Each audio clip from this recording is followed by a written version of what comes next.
aula de hoje será uma introdução ao conceito de energia que nós vamos estudar ao longo de algumas aulas.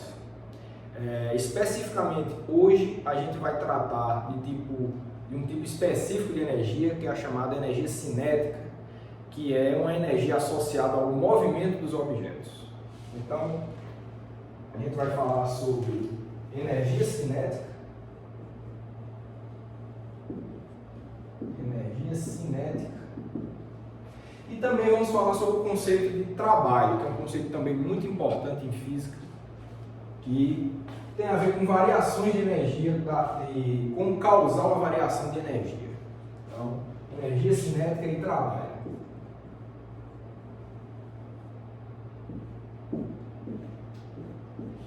Bom, para motivar esse estudo, eu vou falar do que a gente tem visto nas aulas anteriores. A gente tem estudado as leis de Newton e a gente descobriu para que elas servem. Em resumo, as leis de Newton servem para entender o movimento manifestado por um objeto, uma vez que você conhece as interações que ele sofre. Então, a segunda lei de Newton especificamente, que relaciona força com o conceito de energia, já dá para ver que, força e aceleração, melhor dizendo, né?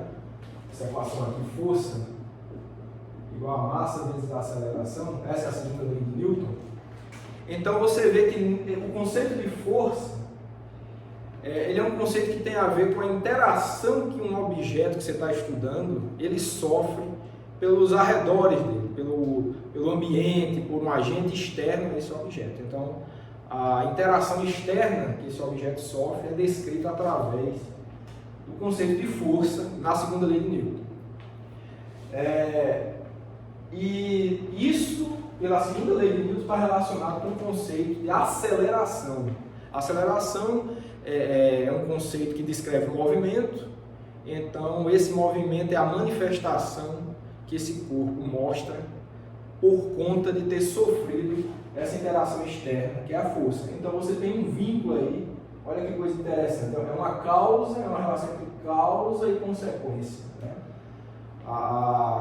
A causa do movimento foi a força, e como consequência o objeto vai manifestar uma dada aceleração, e essas duas coisas estão relacionadas pela massa do objeto. Então, é uma equação simples e muito bonita, como a gente já tem visto em algumas aplicações em aulas anteriores.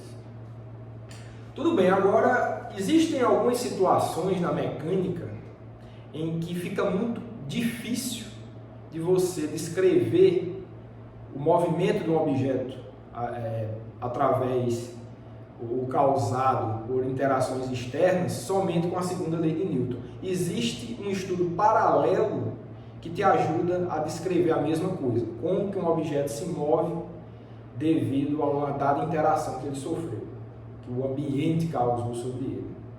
Então, por exemplo, se você pensar um exemplo de um morro irregular, né? Uma depressão aí irregular, e você coloca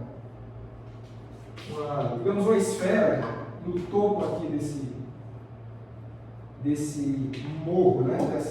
dessa depressão, e você, digamos, tem uma velocidade inicial V0,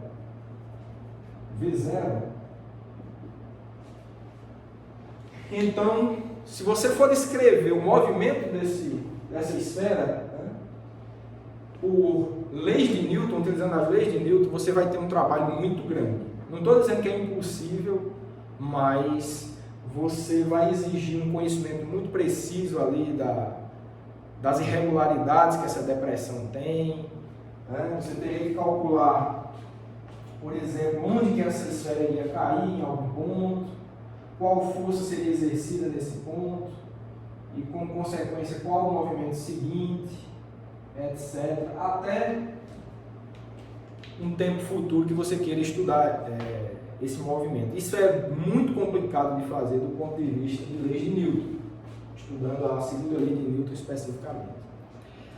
Existe, para esse tipo de caso, o estudo da energia associada ao objeto, que, para esse tipo de caso especificamente, vai te dar uma descrição muito mais simples da resposta em termos de movimento que esse objeto vai exibir por conta das interações externas. No caso aqui, eu estou interação externa, claro. Você tem essa força de sustentação, alguma, pode entender como força normal, e claro, esse sistema está submetido à ação da força gravitacional, tá? A aceleração gravitacional o tempo todo.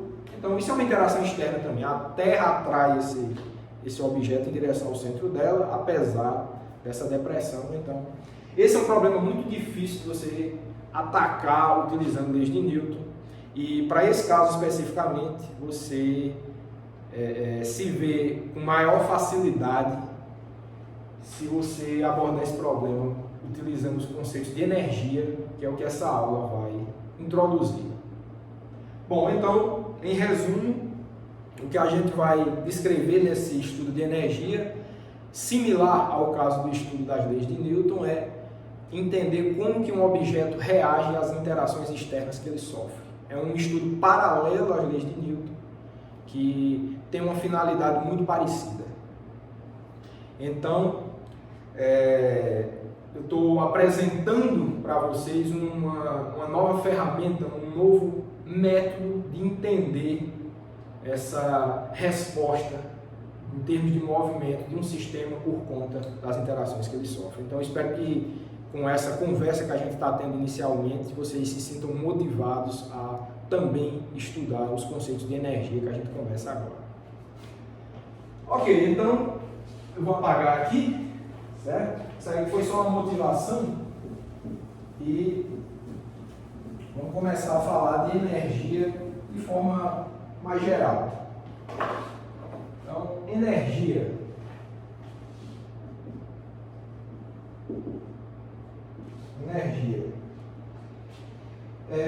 Bom, o estudo de energia, ele vem no sentido de associar um número, um escalar, a um dado estado do sistema. E agora você pode perguntar, estado de quê? Aí depende do tipo de energia que você quer utilizar para descrever o sistema. O sistema pode ter um estado de movimento, você olha para um dado sistema e você vê que ele tem um determinado comportamento de movimento. Então, a esse tipo de movimento você associa um número que é, no caso, uma energia. Se é uma energia associada ao movimento, é a tal da energia cinética, como eu falei no início da aula. Então, é um número que você associa ao estado de um sistema. É só associado ao movimento? Não. Você pode também associar, como a gente vai ver em aulas futuras, o estado de dois objetos que interagem através de uma força. Por exemplo, esse lápis aqui e a Terra. Eles estão interagindo um com o outro através de uma força, a força gravitacional, uma atrativa. Então, se eu mudar a configuração espacial entre esse objeto, que é o lápis, e a Terra, eu estou alterando o estado configuracional desse sistema lápis e Terra, por exemplo. E a esse tipo de energia a gente chama de energia potencial. Energia potencial, no caso, associada à força gravitacional, ou seja, uma energia potencial gravitacional.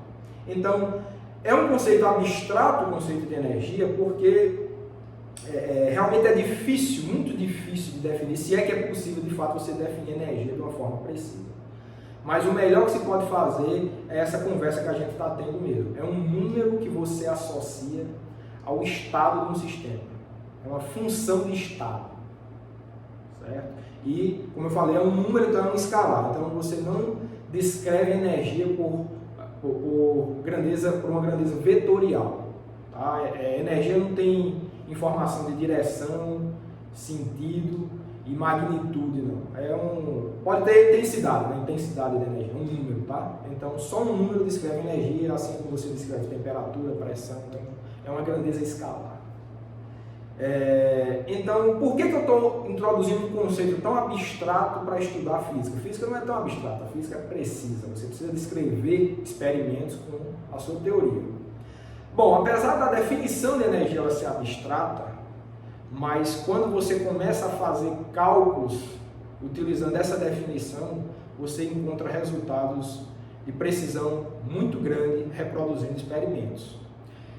Então, por exemplo, pensando novamente na energia associada ao movimento, você tem um objeto que se move, um objeto de uma certa massa que se move com uma dada velocidade. Então, você entende esse estado de movimento como um objeto se movendo com uma dada velocidade, com uma determinada massa. Então, você associa, sempre que tiver um objeto com essa massa e com essa velocidade, você associa um tipo de número que é a energia cinética àquele objeto. E o entendimento de como descrever uma dinâmica através disso se você entende que uma força exercida sobre esse objeto vai alterar o estado de movimento, a segunda lei de Newton. Você sabe que se você aplica uma força, você acelera o objeto, então você modifica a velocidade dele. Apesar da massa ter sido mantida constante, você modifica a velocidade. Se você muda a velocidade de um objeto, é claro que o estado de movimento dele foi alterado. Então, uma força externa aplicada a um objeto muda esse estado de movimento, então altera a energia dele. Então, para se fazer um estudo preciso sobre energia, o que se observou, o que cientistas observaram é que para um dado estado que você associa a um objeto, sempre que você exerce uma força sobre ele, esse número varia sempre da mesma forma. Daí vem a precisão do estudo de energia. Tá? Sempre que eu tenho um número, a energia associada ao movimento de um objeto, se eu exerço uma força sobre ele, o objeto vai se movimentar de maneira diferente, provavelmente mais rápido, e poderia ser mais lento também se você estiver freando com a força, mas enfim, você vai alterar o estado do movimento, e o que se observa é que existe uma relação muito íntima entre a força que você exerceu sobre esse objeto e a variação desse número, desse escalar, que é a energia. Então, observou-se uma recorrência, um comportamento repetitivo para vários tipos de experimentos, não só do ponto de vista de mecânica, que é esse curso, mas do ponto de vista termodinâmico, do ponto de vista químico, do ponto de vista biológico. Sempre que você exercia uma interação externa igual a uma determinada situação que você associa um estado a ela, então a força sempre alterava o estado da mesma forma, ou seja, aquele número energia associada ao estado era sempre modificado da mesma forma.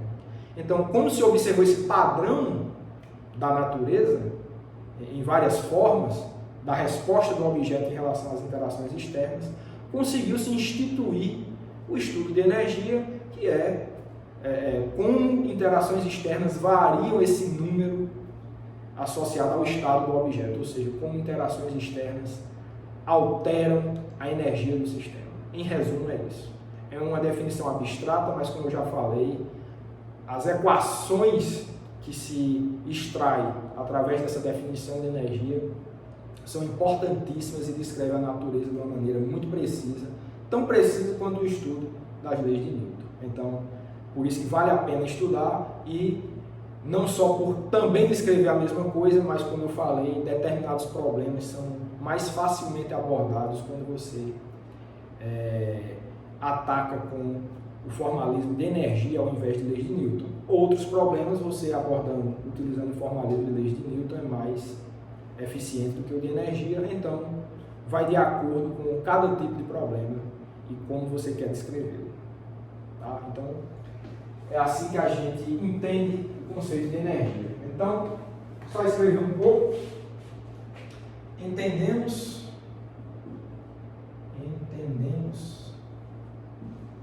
o conceito de energia como um número, ou seja, um escalar associado ao estado de um sistema.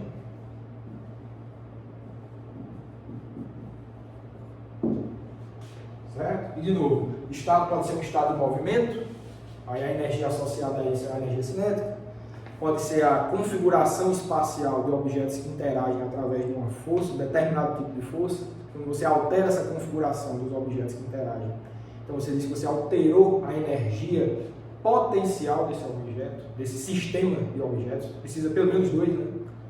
Então, é assim. Por enquanto, esses 2 tipos de energia para a gente conversar, mas essa aula de hoje, especificamente, a gente vai tratar da energia cinética, que é a energia associada ao movimento. Tudo bem, então, vamos fazer uma definição do que seria a energia cinética. E eu vou logo colocar a definição da seguinte forma. A energia cinética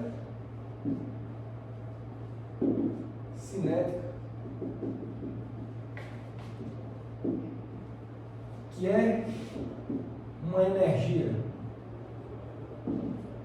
associada ao movimento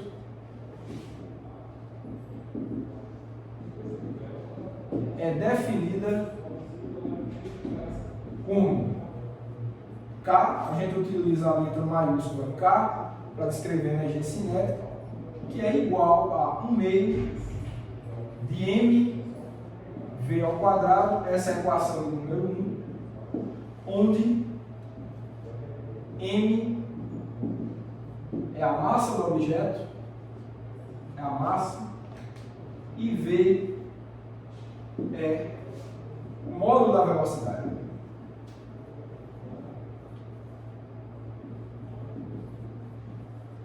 Bom, agora a gente já tem uma coisa mais precisa, vai ver que isso funciona, tá? Essa equação não foi definida à toa, a gente vai ver que daqui a pouco que faz sentido definir a energia do movimento, a energia cinética dessa forma, mas por hora é só uma definição. A energia associada ao movimento de um objeto, que é a energia cinética dele, você precisa para descrevê-la tanto da massa do objeto como da velocidade dele. E a forma como é descrita é 1/2 vezes a massa do objeto vezes a intensidade da velocidade, o módulo da velocidade ao quadrado. Tendo essas duas informações, massa e velocidade, você descreve a energia cinética do objeto. Então, como eu falei, esse número aí, sempre que você exerce uma força sobre um objeto com essa configuração, você vai observar uma alteração da energia de uma forma muito recorrente. Tá? Sempre que você exerce aquela força com aquele perfil, né, de orientação também, óbvio, então você vai ver uma alteração desse número sempre igual. Então, por isso, como tem essa repetição, se tem repetição e não há exceção, não há violação, isso vira lei física. Tá? Então, você vê que a natureza sempre se comporta dessa forma, então você estabelece uma lei física. E essa lei física, como a gente vai ver, é definida a partir do conceito de energia. Tudo bem, então é importante a gente falar também sobre a unidade, já que a gente está definindo uma grandeza, né? Então a gente precisa dizer também que a unidade de energia no sistema internacional de unidades então você tem a unidade de energia como sendo, olha, como eu já falei para vocês anteriormente, se você quer descobrir a unidade de uma determinada grandeza física, você olha para a equação que rege essa grandeza física e, conhecendo as grandezas que compõem a equação, você consegue montar qual é a unidade da grandeza física que você quer descobrir. Bom, aqui você tem a energia cinética, que é dada como produto de 1/2, né? 1/2 é um número é adimensional, não tem dimensão de nada. Então não precisa se preocupar com esse 1/2. Massa é dada em quilogramas, então isso aqui vai ter unidade de quilogramas, tá certo? Vezes velocidade ao quadrado. Velocidade é dada em metros por segundo, então velocidade ao quadrado vai ser dada em metros ao quadrado por segundo ao quadrado. Então vezes, né? Porque aqui é multiplicando, metro ao quadrado por segundo ao quadrado. Então essa seria uma unidade de energia no sistema internacional. Se você descreve a energia dessa forma, está correto. Mas, quando você vai escrever, se você for trabalhar, resolver problemas, fazer um projeto, você vai escrever bastante, por exemplo, sobre energia, você não vai toda vez escrever uma unidade grande desse jeito. É uma grandeza importante, você está usando direto, não precisa estar escrevendo isso toda vez. Então, o que se faz é uma condensação de toda essa unidade aí em uma unidade só, chamada de joule. Tá? Então, isso daqui é igual a letra J maiúsculo, que é o joule. Muita gente também chama de joule, é comum em língua portuguesa, os falantes de língua portuguesa chamarem de joule, mas o correto é joule, em homenagem a um cientista britânico chamado James Joule, que foi importantíssimo no estudo da energia, principalmente do ponto de vista da termodinâmica. Foi o responsável por descobrir que calor é uma forma de energia. Então, a homenagem que se faz ao James Joule é colocar o nome dele, o sobrenome dele no caso, como sendo a unidade de energia no sistema internacional. Então, isso aqui é Joule. Tá? Joule. Estou botando em letra minúscula porque é a unidade, tá? Se fosse o cientista seria o J maiúsculo. Então, é o Joule, a unidade de energia. Ok, então, tendo estabelecido isso, né, que é importante, agora a gente vai falar um pouco sobre o conceito de trabalho. Certo? Então, vou apagar aqui para a gente falar sobre trabalho. Bom, o conceito de trabalho está intimamente relacionado ao conceito de energia e a relação se dá da seguinte forma: o trabalho, primeiro, essa é a nova grandeza que a gente vai estabelecer aqui, trabalho, ela está sempre associada a uma força. Lembra que eu falei que uma força externa é que é capaz de alterar o estado de um sistema físico, ou seja, alterar a energia dele? No caso mecânico aqui, você altera o movimento, altera a velocidade, porque você acelera, né? Você aplica uma força, você acelera. Segunda lei de Newton. Então, se você acelera, você não altera a massa dele, mas você altera a velocidade. Se você altera a velocidade, você altera a energia cinética. Então, você muda a energia. Uma força é capaz de mudar a energia cinética de um objeto. E a gente vai ver isso já já. Então, a gente dá o nome da quantidade de energia modificada por conta da atuação dessa força, a gente chama de trabalho. Então, o trabalho de uma força, então é importante o que eu vou dizer agora. Sempre que vocês ouvirem falar de trabalho em física, é uma grandeza que está sempre associada a uma força. Sempre. Tá? Pode ser uma força gravitacional, então trabalho da força gravitacional.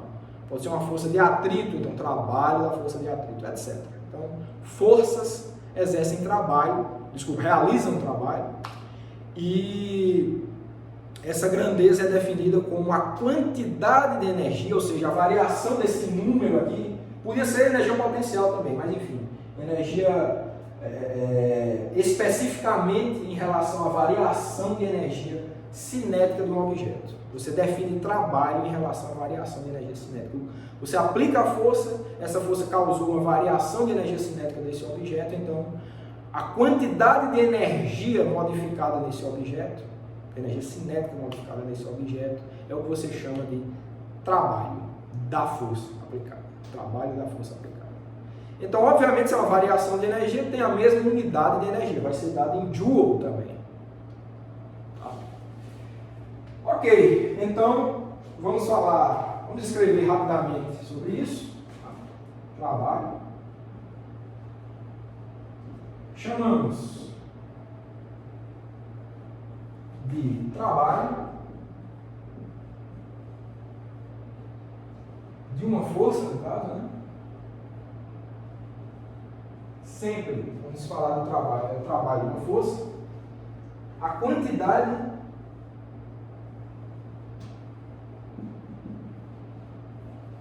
de energia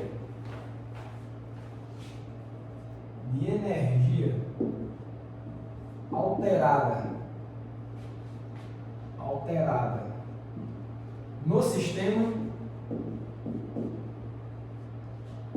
por conta ou devido à atuação da força.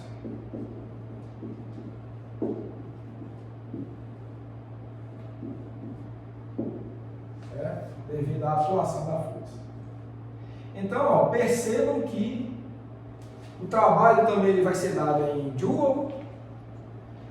Ele pode ser positivo ou pode ser negativo. Eu acho que isso é claro também, porque você pode, uma força ela pode tanto fornecer energia cinética para o objeto, como pode retirar também. Se a força estiver acelerando um objeto, então ela está fornecendo energia cinética. Se o objeto vem em uma dada direção, a força aplicada na direção contrária, você vai frear o objeto, você vai tirar a velocidade dele. Então, se você tira a velocidade de um objeto, você tira a energia cinética dele. Então, quando você acrescenta, quando uma força adiciona energia cinética a um objeto, você diz que o trabalho dessa força é um trabalho positivo, que é uma variação positiva da energia cinética. E quando a força desacelera o objeto, ou seja, retira a energia cinética, você diz que o trabalho dessa força foi um trabalho negativo. Então, é importante chamar a atenção para isso, que note que o trabalho W, tá? A gente já vou adiantando que a gente vai chamar, vai denotar a grandeza trabalho pela letra W maiúsculo. Então, note que o trabalho W pode ser positivo ou negativo. Tá? De novo, positivo se a força acelerar o objeto, ou seja, adicionar energia cinética no objeto, e vai ser negativo se ela decrescer a energia cinética do objeto. Aí é negativo o trabalho. Então, em resumo é isso. Então, estão definidas duas grandezas importantíssimas em qualquer curso de mecânica e em vários outros cursos também, curso de termodinâmica também, os conceitos de trabalho e de energia são fundamentais. Então, estão definidos aqui. Energia, lembrando, um número que você associa ao estado de um sistema. E o trabalho é a variação desse número, ou seja, a variação de energia causada pela aplicação de uma força. Então, essa grandeza trabalho está sempre associada com outra grandeza, que é a grandeza força. Tá? E lembrando, como o trabalho é variação de energia cinética, ou de energia de forma geral, se a energia é uma grandeza escalar, a variação dela também é uma grandeza escalar. A variação de um número é outro número. Então, o trabalho é uma grandeza escalar, também dado em Joule, em unidades de Joule. E está relacionado com uma grandeza vetorial, que é força. Está relacionado com uma grandeza vetorial, que é força. Então, o trabalho, que é uma grandeza escalar, está sempre associado a uma grandeza vetorial, que é a força. A forma como existe essa relação a gente vai ver ainda hoje. Ok, então vou apagar aqui para ganhar espaço e a gente descrever qual a relação entre essas duas grandezas agora, matematicamente. A gente já descreveu energia, já descreveu trabalho, vamos fazer agora uma conexão entre essas duas coisas em termos matemáticos. Vamos lá. Para isso, a gente deverá analisar uma determinada situação. Situação simples que vai ajudar a gente a descrever a relação entre trabalho e energia cinética. Então, eu vou escrever aqui, ó, relação entre trabalho e energia cinética.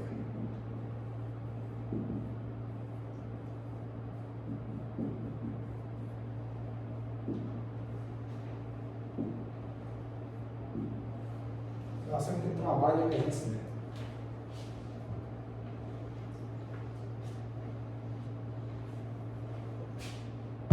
Ok. Então, vamos fazer a seguinte coisa. Considere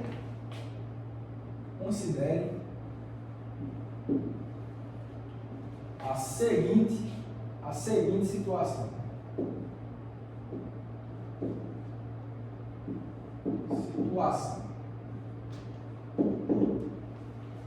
Vamos considerar a seguinte situação.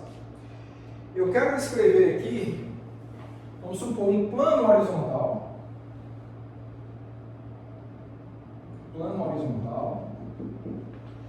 Em que eu tenho um objeto, tá? Eu vou descrever isso aqui, essa horizontal, como sendo um determinado eixo X.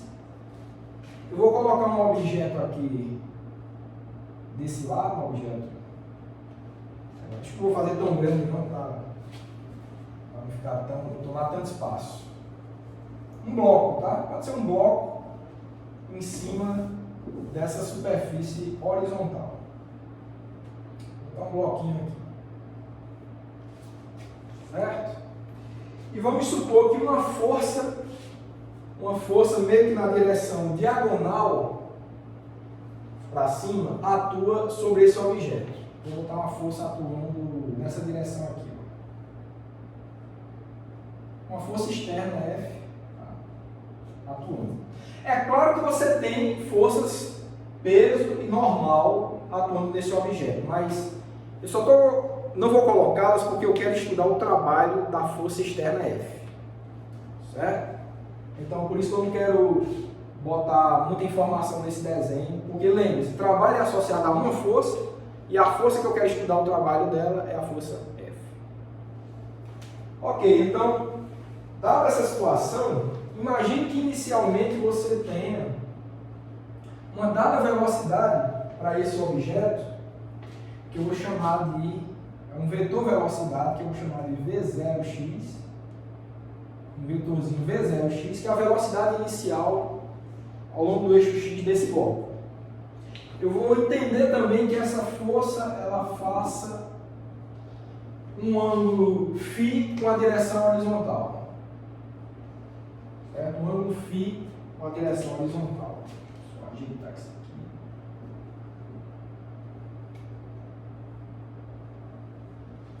Ângulo φ. Vamos considerar também que nesse ponto do eixo X, eu vou atribuir uma energia cinética ao objeto, que eu vou chamar de K1. K maiúsculo, tá? A energia cinética é K. K1 porque é o ponto inicial, ponto 1. Ok, então dada essa configuração, se o objeto tem uma velocidade V0x e tem uma força atuando sobre ele, pela segunda lei de Newton a gente entende que esse objeto vai acelerar nesse sentido aqui e vai ganhar velocidade. Então ele vai se mover aqui para essa direção aqui, tá certo? Olhando aqui seria a minha direita, né? Isso acho que esquerda de vocês. Então, para o lado direito, então em um instante posterior você vai ter esse mesmo objeto aqui, esse mesmo bloco, com uma nova velocidade Vx,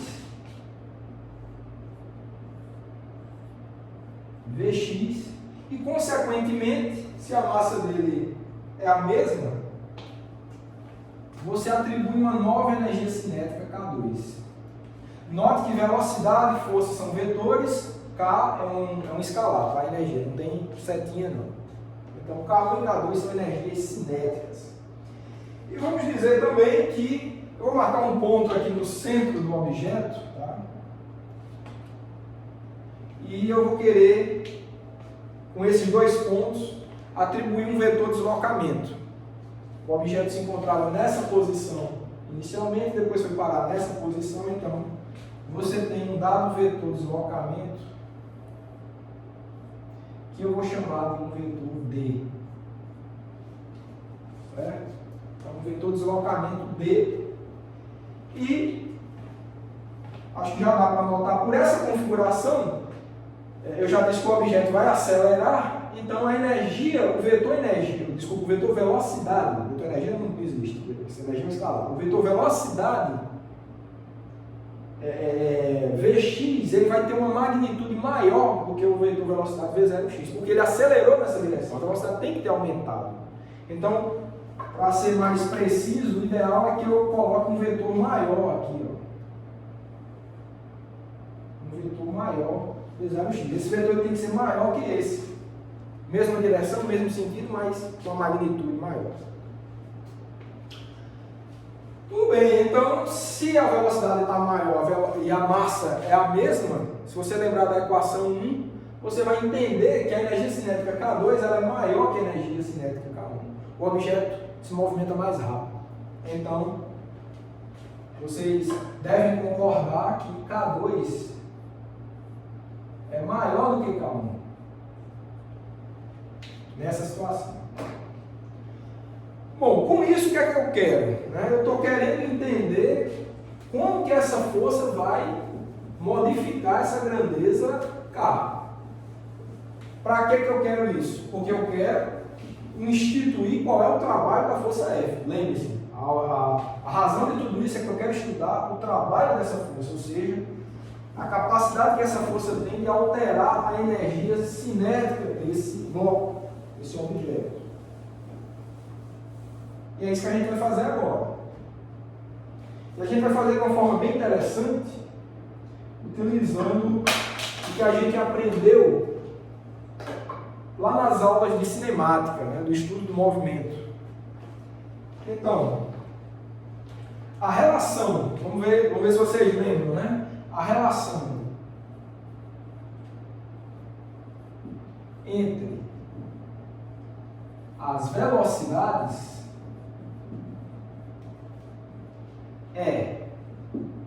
qual é a relação entre as velocidades? Olha, eu tenho duas velocidades aqui, Vx e V0x. Na verdade, eu quero relacionar o módulo delas, né? Porque a direção e o sentido é o mesmo. Eu quero relacionar o módulo de Vx e V0x.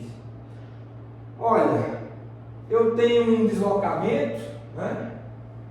E eu tenho uma aceleração devido à força, então eu tenho todos os ingredientes para descrever a relação entre Vx e V0x.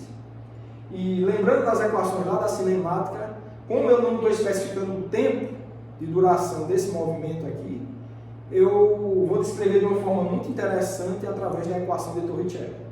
Então, a gente pode utilizar essa equação e escrever o seguinte: o módulo da velocidade no final, que é Vx ao quadrado, vai ser igual a V0x ao quadrado mais duas vezes o módulo da aceleração A vezes o deslocamento, que é o módulo desse vetor, o deslocamento D, que vai ser 2AD. Então eu acho que essa aqui é a nossa equação número 2 hoje, tá? Então a gente tem essa relação. Acho que é importante especificar também, claro que o objeto não se move ao longo do eixo Y, né? Nem Z, mas eu vou botar aqui a aceleração ao longo do eixo X, tá certo? Nesse caso é o módulo da aceleração, mas vamos botar a aceleração ao longo do eixo X. Bom, tudo bem. Então, o que é que a gente pode fazer de truque aqui, né, com essa equação? Multiplicando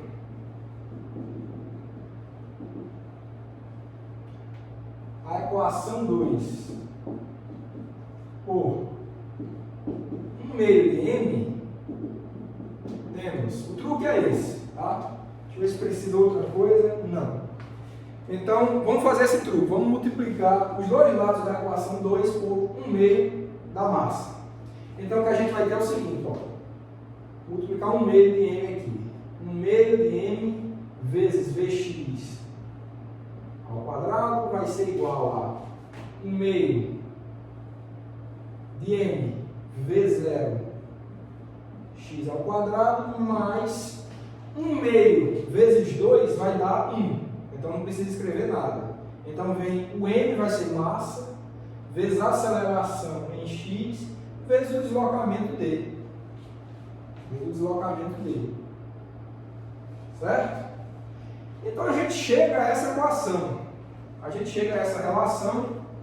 E se vocês observam, né? Essa daqui é justamente a energia cinética final, que é K2.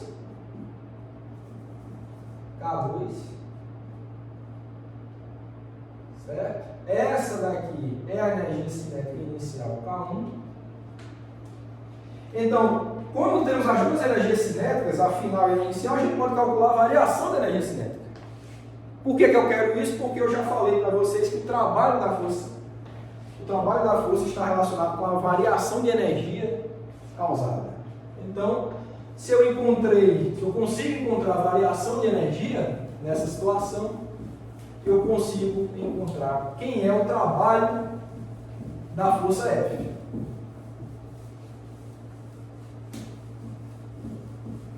Então, o que é que a gente conclui?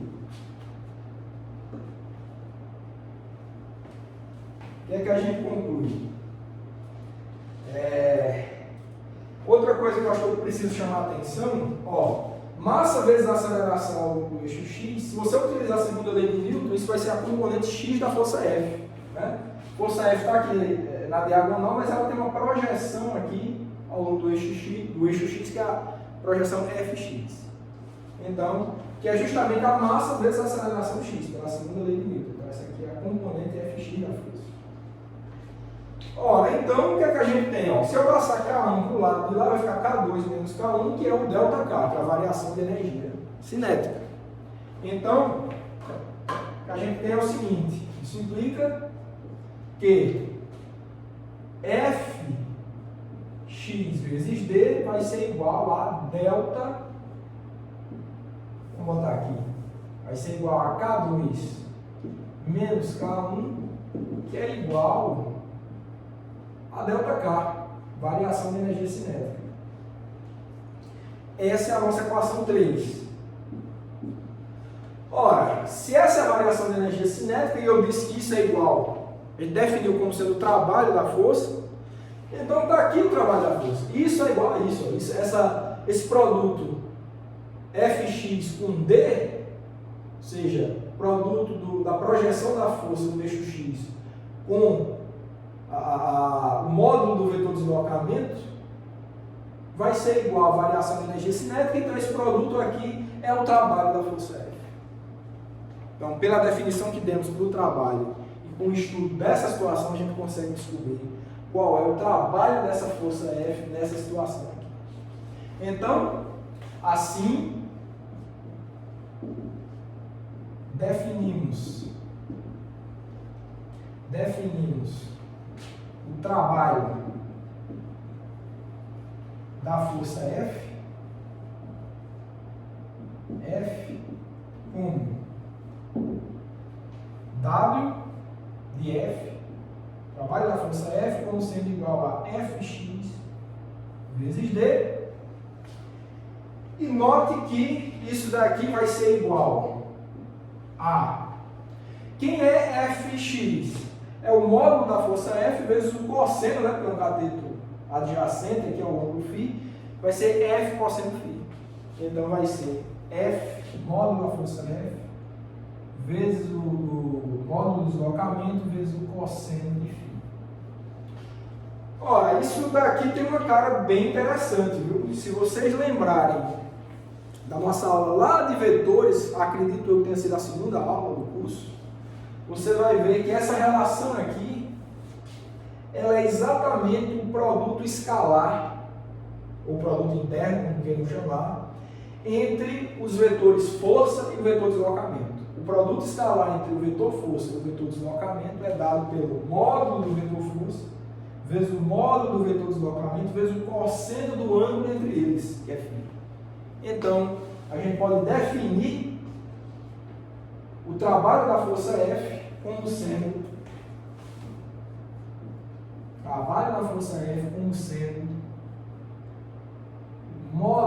o produto escalar do vetor F com o vetor deslocamento D. Essa é a nossa equação de número 4. Faz sentido do ponto de vista matemático essa equação? Faz. Por quê? Trabalho é uma grandeza escalar. Escalar tem que ser igual a escalar. Aqui a gente tem dois vetores, mas vocês lembram que o produto escalar entre dois vetores é um escalar. Então tá ok. Do ponto de vista matemático, não tem problema nenhum. E a gente resolve o problema do trabalho de uma força. O trabalho que é uma grandeza escalar está relacionado com uma força que é uma grandeza vetorial. Como é que você produz isso? Quando você relaciona um vetor com outro vetor através de um produto escalar. Então, o trabalho da força depende, em resumo, do módulo dessa força e da projeção que ela faz com o vetor de deslocamento, na situação que você está analisando. Então, depende tanto, quanto maior o módulo da força, maior o trabalho, é verdade. Mas não depende só disso, não. Depende também da projeção que essa força faz, do tamanho da projeção que essa força faz com o vetor de deslocamento. E depende, claro, do módulo do deslocamento também. Então, depende dessas informações. Quanto maior essas coisas, maior o trabalho e mais essa força consegue alterar a energia do sistema. Ou seja, quanto maior o trabalho, maior a alteração da energia do objeto devido à aplicação dessa força. Espero que tenha ficado claro. E vamos seguir em frente, tá?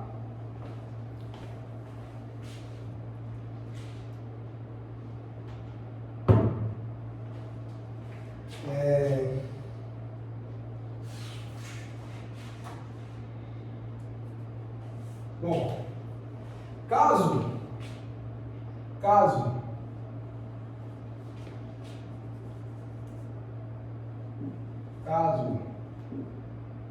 houvesse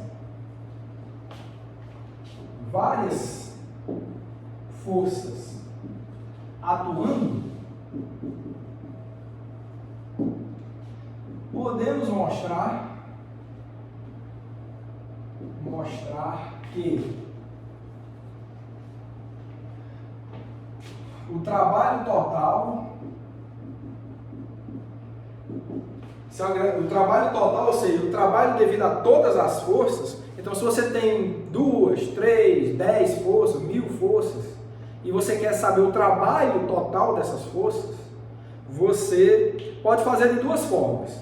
Ou você calcula a força resultante de todas essas, vocês sabem fazer isso, força é uma grandeza vetorial, então você soma vetorialmente todas essas forças, encontra o vetor força resultante, faz o produto escalar desse vetor força resultante com o vetor de deslocamento, então você tem, com isso, o trabalho total dessas forças. Isso é um jeito de calcular. E o outro jeito de calcular é você calcular o trabalho individualmente, ou seja, você faz produto escalar de cada força, cada vetor força com o vetor de deslocamento, você calcula vários trabalhos. Se você tiver 10 forças, você vai calcular 10 trabalhos, e o trabalho total vai ser a soma algébrica de todos esses trabalhos individualmente. Então, tem esses dois modos de você calcular o trabalho total de um conjunto de forças. Isso a gente vai, em algum exercício a gente vai fazer isso. Mas é essa a forma que a gente calcula, tá? O trabalho total. Ele é dado pelo somatório, por exemplo, de W1 mais W2 mais WN. Se você tiver N forças, você vai ter trabalhos associados a cada uma dessas forças. E isso daqui a gente condensa escrevendo como somatório em I, WI, com I variando de 1 até N, certo? E isso daqui vai ser igual à variação da energia cinética. Tá? Então, o resultado da atuação dessas forças, assim como essa equação aqui, tá? Que aqui no fim das contas, o que é que você tem, né? Com essa definição de trabalho, eu acho que dá para ver daqui, eu não escrevi, mas posso escrever agora, que o trabalho da força F, que é esse Fxd, vai ser igual à variação da energia cinética, certo? A gente tem esse resultado aqui. Tá? Foi assim que a gente instituiu o trabalho. E o que eu estou falando para você, isso para uma força só, que era a força F da figura. Mas se você tiver um conjunto grande de forças, o trabalho resultante, o trabalho total dessas forças vai ser igual à variação da energia cinética do objeto. Então pode ter força atuando em todas as direções, você calcula o trabalho de cada uma delas, soma, esse é o trabalho total. E dá para verificar que esse trabalho total é igual à variação da energia cinética. Certo? Naquela figura, só para comentar, né? Naquela figura eu mencionei com vocês que tinha a força peso e a força gravitacional, desculpa, a força peso e a força normal atuando naquele objeto. Mas nenhuma das duas realizaram o trabalho. Se você olhar para essa definição aqui, nenhuma das duas realizava o trabalho, porque o objeto se deslocava na horizontal e a força peso e a força normal era na vertical. Elas fazem 90 graus com a direção do deslocamento. Então, dois vetores perpendiculares têm produto escalar entre eles zero. Então, nem a força peso nem a força escalar realizava o trabalho. Então, o trabalho total naquela situação era somente devido à força F. Isso é um fato importante também. Mas os exercícios um exercício que eu vou fazer vai elucidar melhor esse ponto. Tá? Bom, então, no fim das contas, o que a gente tem com isso é que o trabalho total de um conjunto de forças é igual à variação da energia cinética do objeto, em que essas forças estão atuando. Vou chamar isso aqui de equação 5. E vou dizer o seguinte, a equação 5, ela tem um nome especial para ela, vou apagar aqui, ela tem um nomezinho especial para ela. É um teorema, tá? Chamado Teorema do Trabalho com Energia Cinética. Certo? E já vou adiantando que é um resultado importantíssimo. Tá? Importantíssimo. A equação 5 é chamada de Teorema do Trabalho Energia Cinética. Energia cinética. Certo? Teorema do trabalho, energia cinética. Olha, posso adiantar para vocês que essa relação aqui, tá? Vou até circular, porque realmente é uma equação de fundamental importância para o estudo que a gente está fazendo aqui. Você consegue resolver uma quantidade enorme de exercícios relacionados à energia só com essa relação aqui. Se você consegue olhar para estudar as forças que atuam no objeto, calcular o trabalho de cada uma delas e entender que isso é igual à variação de energia cinética desse objeto, que é o que diz o teorema do trabalho de energia cinética, você consegue. Eu posso até adiantar, me arriscar a dizer que resolve qualquer problema desses que a gente vai estudar de energia. O resumo de tudo isso é o teorema do trabalho de energia cinética. Tudo que a gente vai estudar a partir de agora é como encontrar o trabalho das forças. Tá? Eu mostrei uma força especificamente ali na equação 4, mas, por exemplo, força-peso tem uma característica especial, o trabalho da força-peso, né, ou força gravitacional. Uma força de atrito tem um tipo específico de trabalho, mas tudo é relacionado com aquela equação 4 ali. Você consegue tudo, encontrar o trabalho de todas essas forças a partir da equação 4.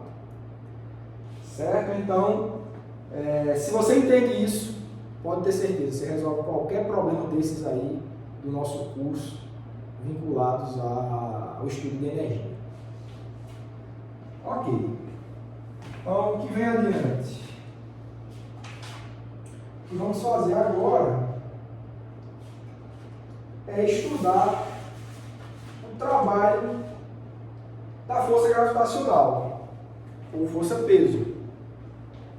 Claro, é um tipo de força que a gente sempre vai ter que estar lidando com ela, porque a gente estuda muito objetos próximos da superfície da Terra, então estuda muito força-peso, então vamos estudar qual é o trabalho da força-peso, o trabalho da força gravitacional. Então vamos lá. Trabalho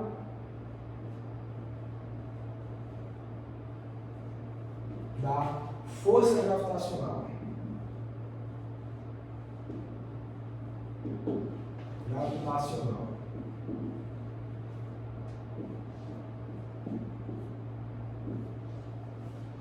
Bom, o trabalho da força gravitacional, eu vou também estudar uma situação específica para a gente fazer um desenvolvimento do trabalho da força gravitacional. Imagine de novo aqui um plano horizontal,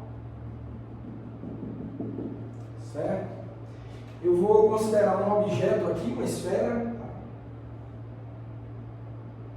uma dada situação, uma dada altura, que eu vou chamar de YI, que é Y inicial, vou chamar esse eixo de eixo Y. Então eu vou atribuir uma certa altura aqui, YI, e eu vou dizer que esse objeto ele se moveu uma direção diagonal aqui, ó. Aí conta que esse lápis aqui eu vou mover para essa posição aqui final. Então eu vou dizer que o objeto, vamos ver todo o deslocamento aqui, ó. Vamos ver todo o deslocamento geral aqui na diagonal D, certo? Vamos ver todo o deslocamento D. Então no final do deslocamento a nossa esfera, a nossa bolinha, né? Ela veio parar nessa posição final aqui com a altura YF, certo? Você tem YI, YF.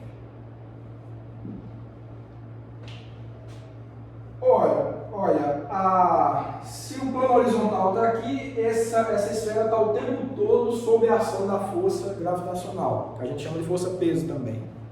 Então, eu vou botar um vetor aqui, força, peso, tá? O vetor P.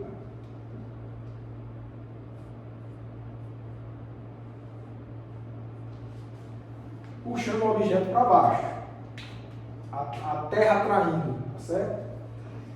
Vou também atribuir um ângulo entre esses dois vetores, força, peso e deslocamento, vou chamar de φ. Esse ângulo é grande, ó, esse ângulo é grande aqui, ó. Esse aqui é o nosso ângulo φ.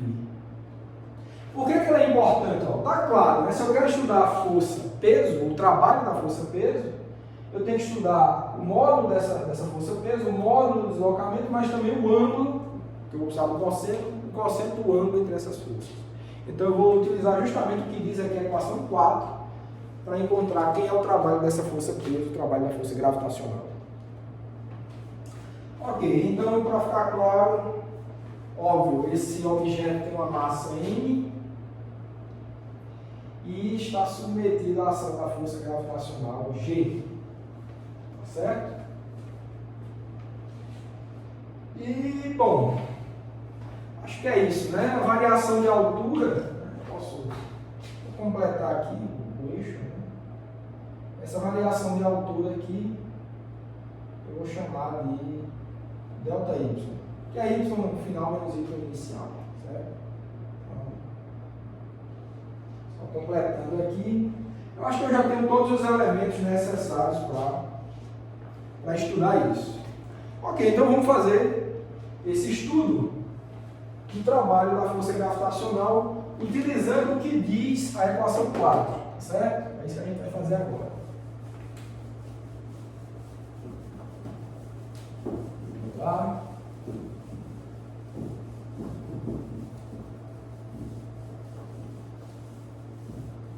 Eu vou deixar aqui só para a gente olhar para a equação, certo?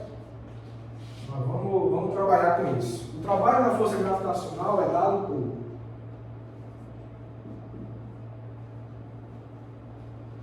da força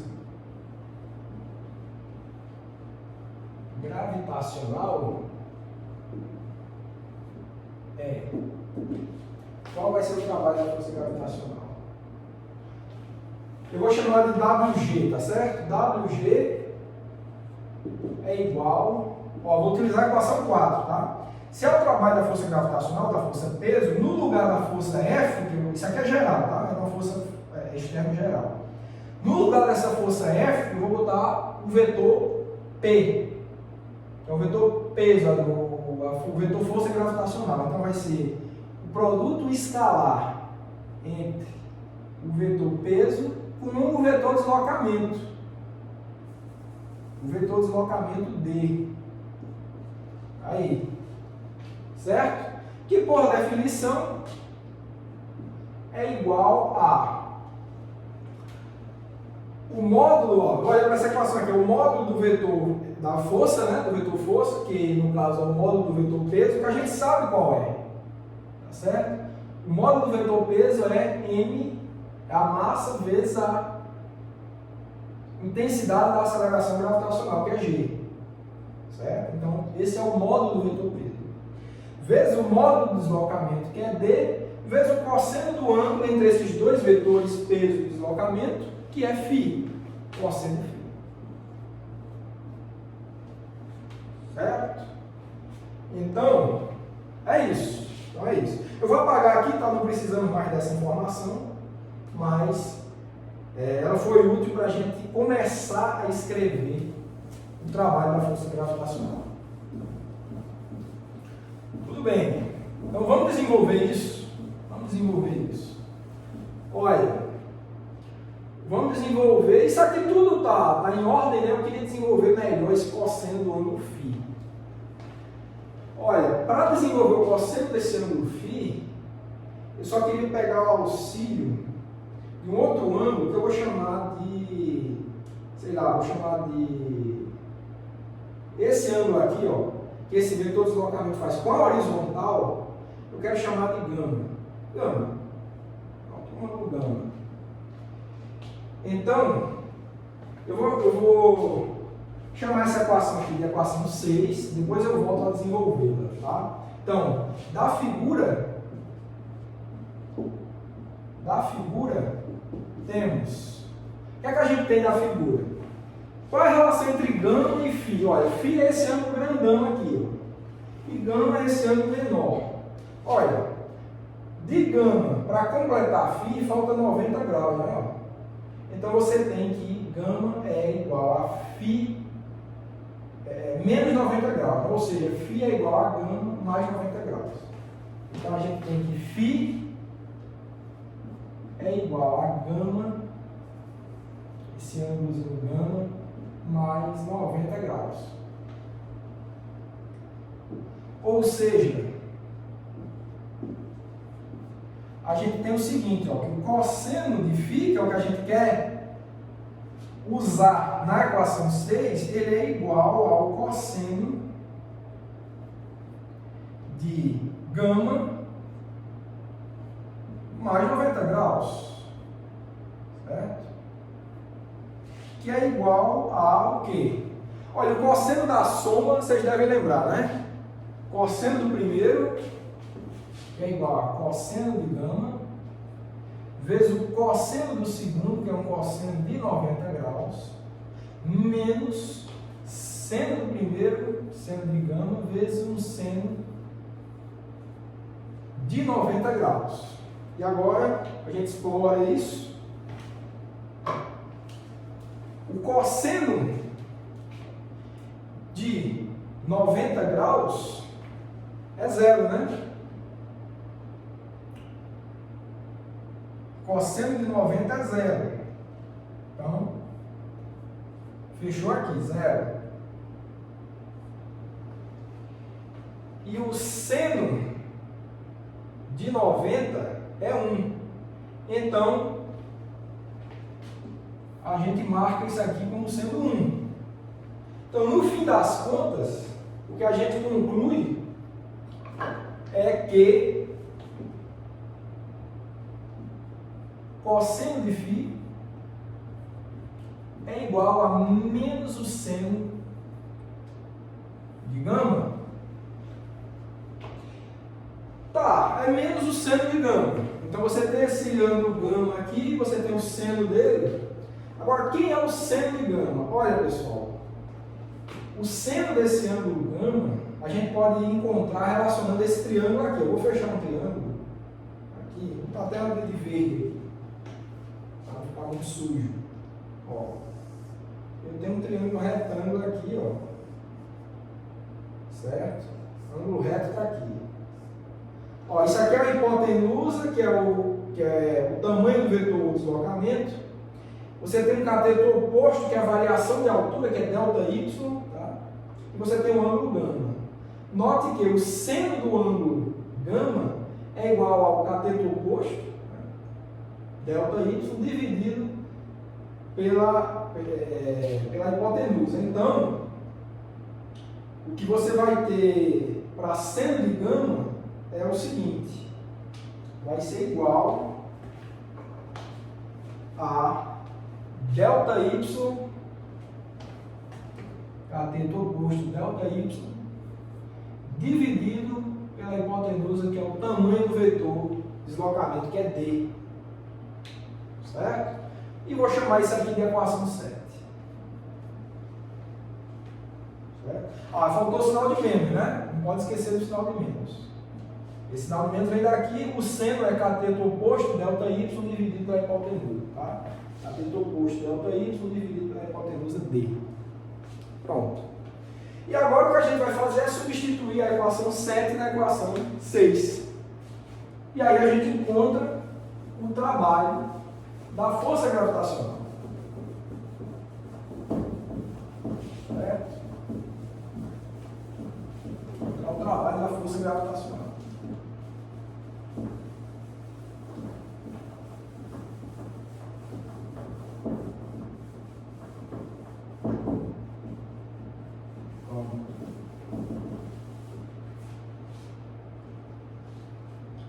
Então vamos lá. Dessa forma, né, substituindo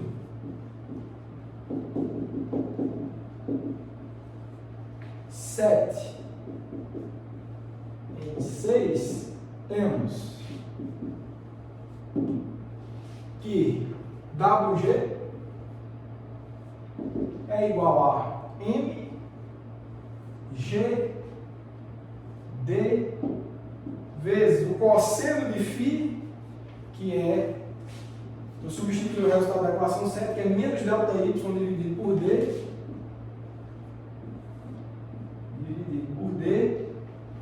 então você conclui que o trabalho da força gravitacional é igual a, olha, deslocamento corta, né? D corta com D, vai ser igual a menos mg ΔY.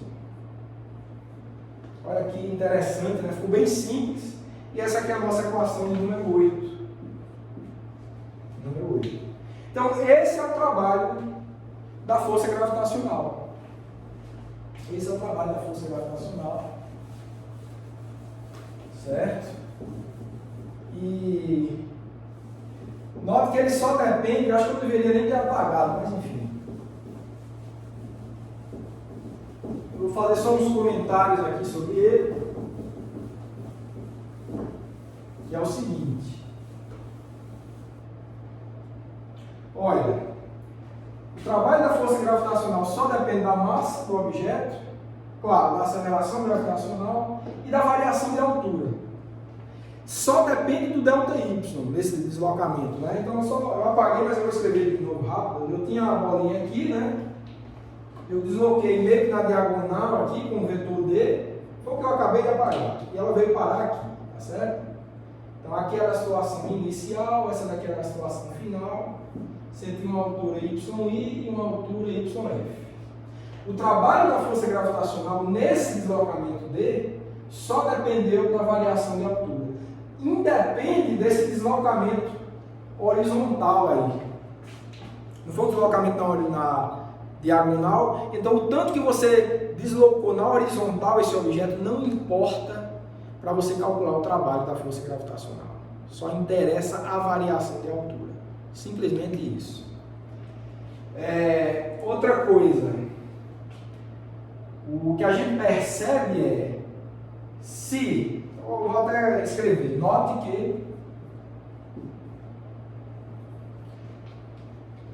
que, dois pontos, né? Primeiro, se ΔY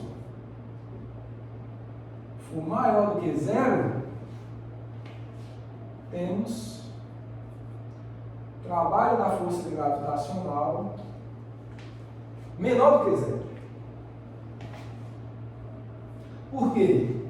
Olha, massa é positivo. G é o módulo da aceleração gravitacional, também é positivo. Então, se o ΔY também for positivo, você tem um produto de três coisas positivas, mas tem um sinal de menos, então o trabalho da força gravitacional é negativo. Vamos escrever a outra situação. Situação 2. Situação 2. Se ΔY for menor do que zero, temos o contrário, né? Temos que WG vai ser maior que zero. Mesma coisa, né? Esse seria positivo, esse também positivo. Se o ΔY for negativo, então vai ficar menos com menos, que vai dar um trabalho positivo. Então, o que é que a gente percebe disso? Eu já falei para vocês o que é um trabalho positivo e um trabalho negativo. Um trabalho positivo é uma contribuição para o aumento da energia cinética. E um trabalho negativo é uma contribuição para o decréscimo da energia cinética. É só você pensar no teorema do trabalho e energia cinética, que dá a relação entre trabalho e energia cinética.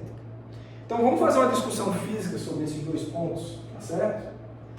Olha, primeiro, se eu estou olhando, se eu quero estudar especificamente o trabalho da força gravitacional e eu quero entender essa situação, é interessante que eu estude um caso em que, de fato, somente a força gravitacional realiza trabalho sobre o sistema, porque se tiver outra, atrapalha. Por quê? Porque contribui também para a energia cinética. Porque o trabalho o teorema do trabalho e energia cinética diz que o trabalho total é igual à variação da energia cinética. Se houverem várias forças realizando trabalho sobre o teu sistema, então todas essas forças vão contribuir de alguma forma para a variação da energia cinética. Mas se eu quero de fato estudar a influência do trabalho da força gravitacional na variação da energia cinética, então eu tenho que estudar uma situação em que somente a força peso, ou seja, a força gravitacional, realize algum trabalho no objeto, somente ela. Aí vai ficar interessante de eu estudar essa relação entre o trabalho da força gravitacional e a variação da energia cinética. E que situação é essa? É uma situação de queda livre ou de movimento balístico. No movimento de projéteis, por exemplo. Então, durante a movimentação do projétil, somente a força gravitacional atua nele. No caso de queda livre também, somente durante o percurso de queda livre, somente a força gravitacional atua sobre o sistema. Então, se eu quero estudar uma situação que ΔY, né, seja maior do que zero, o que é ΔY maior do que zero? Quando o Y final for maior que Y inicial, ou seja, é uma situação de subida. É uma situação de subida, somente sob a ação da força gravitacional. Então, como é essa situação? É você pensar num caso em que eu jogo um objeto para cima e ele vai subir. Nessa subida ele está sentindo influência somente da força gravitacional. Ou seja, é esse caso aqui. Ó. Começa aqui embaixo, eu jogo para cima e ele vai percorrer uma certa distância, um deslocamento vertical, somente sob a ação da força gravitacional. Então, esse caso aqui, ó, você joga para cima e pega aqui em cima. Então, durante esse percurso do objeto sair daqui de baixo e você pegar ele aqui em cima, ele está só sob a ação da força gravitacional. Agora, vamos estudar esse movimento. Quando eu jogo esse objeto, né, para cima aqui, pego aqui, eu exerci uma força para que desse uma velocidade inicial significativa para que ele conseguisse subir. Então ele tem uma velocidade grande no início e a força gravitacional vai freando até que ele para a uma certa altura. Então a força gravitacional ela realiza trabalho no sentido de retirar a energia cinética. A velocidade do objeto ela diminui, ela sai alta a velocidade e diminui até parar aqui por algum instante. Então, note que faz sentido que nessa situação de subida você tem um trabalho negativo. Por quê? Porque um trabalho negativo retira energia cinética, então faz sentido. Na subida, somente sob a ação da força gravitacional, essa força gravitacional vai retirar a velocidade do objeto. Ela vai contribuir para o decréscimo da energia cinética. Então, realmente, ter um trabalho negativo para a força gravitacional na situação de ΔY positivo faz todo sentido. Certo? E essa outra situação também faz sentido, viu? Que é uma queda livre. Você soltar um objeto, você libera o objeto a uma certa altura, o que é ΔY negativo? É um deslocamento baixo, né? Pode ter até uma diagonal aqui, né? Mas você tem o seu objeto, né? Aqui ele vai parar aqui. Então você tem o YI agora é aqui em cima, o YF aqui embaixo. Numa situação dessa de descida, você vai ter um ΔY negativo, porque você está considerando seu eixo Y para cima, como eu fiz para desenvolver isso aqui. Então, nesse caso, que você tem um ΔY negativo, é esse aqui, ó. O Y inicial é maior do que o Y final, certo? E note que quando eu libero, o objeto sai do repouso. Quando ele chega aqui embaixo, ele chega com bastante velocidade. Se ele chegou com velocidade, com mais velocidade do que tinha no início, é porque ele ganhou energia cinética. Se ele ganhou energia cinética, é porque a força que causou esse movimento realizou um trabalho positivo, que foi a força gravitacional. Porque nesse deslocamento só tem força gravitacional. Então, de fato, para ΔY menor do que zero, a gente tem um trabalho positivo da força gravitacional, porque ela dá um incremento de energia cinética, um incremento de velocidade no objeto. Então, tanto a análise desse caso, como desse caso aqui, esse outro caso aqui, estão coerentes com o que a gente acaba de descrever fisicamente acerca do trabalho da força gravitacional. Bom, o próximo passo que a gente vai fazer é descrever o trabalho de uma força variável e depois descrever o trabalho de uma força de mola, tá? De uma força elástica, chamada força elástica. Bom, por conta do tempo eu vou querer interromper o desenvolvimento desse tema nesse ponto e eu vou aguardar vocês na próxima aula.